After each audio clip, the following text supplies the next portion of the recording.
जी अस्सलाम वालेकुम रहमतुल्लाहि व बरकातहू। जी आज मैं आपको बताना चाहता हूँ कि हेवल की एयर कंडीशनिंग की सेटिंग्स जो हैं वो आपने किस तरीके से करनी है और सबसे बेस्ट सेटिंग्स क्या हैं और ऑटो डी फॉगिंग जो है वो किस तरीके से ऑन करनी है। तो सबसे पहले जो है ये इसकी मैं विजिट में चला जाता हूँ। इधर आप देखेंगे कि ये ऑटो जो है ये भी ऑन है, एसी भी और डुअल एसी भी। डुअल एसी यानी कि दोनों तरफ एक ही टेम्परेचर रहेगा।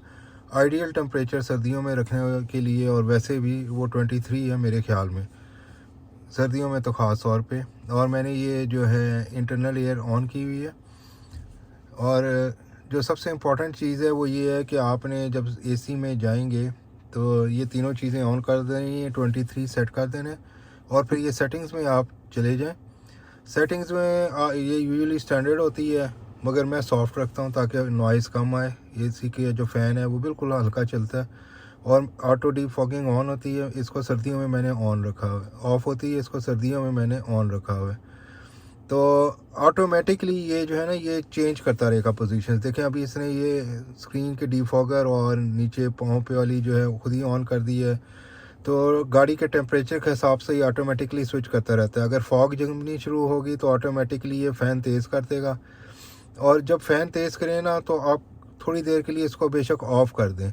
अगर आप इसको ऑफ़ कर देंगे ना तो ये फ़ौरन ही फिर नॉर्मल पे आ जाएगा, और फिर बेशक आप इसको बाद में ऑन कर दें और फ़ैन ऑटोमेटिकली स्पीड पे आ जाएगा। तो ये सबसे आइडियल सेटिंग्स है। इसमें आपको एसी को बिल्कुल छेड़ना नहीं पड़ेगा, और ये ऑटोमेटिकली आपका टेम्परेचर भी कंट्रोल रखेगी, और आपको इसके साथ बाकी ज़्यादा इंटरेक्शन करने की ज़रूरत भी नहीं रहेगी, क्योंकि इसमें मैनुअल बटन्स नहीं है तो कई दफ़ा मुश्किल होती है टेम्परेचर। तो ये आइडियल सेटिंग्स हैं, ये एक दफ़ा आप कर देंगे गाड़ी में, फिर आपको इसको कभी छेड़ने की ज़रूरत नहीं पड़ेगी।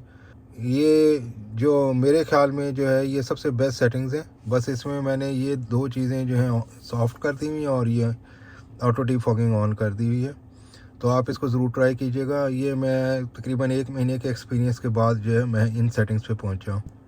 जी एक और चीज़ मैं आपको बताना चाहता था, ऑल्दो इसमें ना ये एसी इन सेटिंग्स में ऑन रहता है, तो इसे आपने घबराना नहीं है कि एसी की ये है, ये ऑटोमेटिकली कंट्रोल कर रहा होता है। एसी कभी बंद हो रहा होता है बीच में, क्योंकि मैंने देखा है कि जब इसको मैं ऑटो पे रखता हूँ और इस सेटिंग्स पे रखता हूँ तो आपकी फ्यूल एवरेज भी बहुत ही अच्छी आती है, यानी कि 21 तक मेरी पहुँच जाती है। तो इससे आपने ये एसी को बार बार ऑन ऑफ नहीं करना है, ये कोई फ़ायदा नहीं होगा आपको, ये ऑटोमेटिकली कंट्रोल करेगा, और आपकी फ्यूल एफिशिएंसी जो है वो भी बड़ी अच्छी हो जाएगी।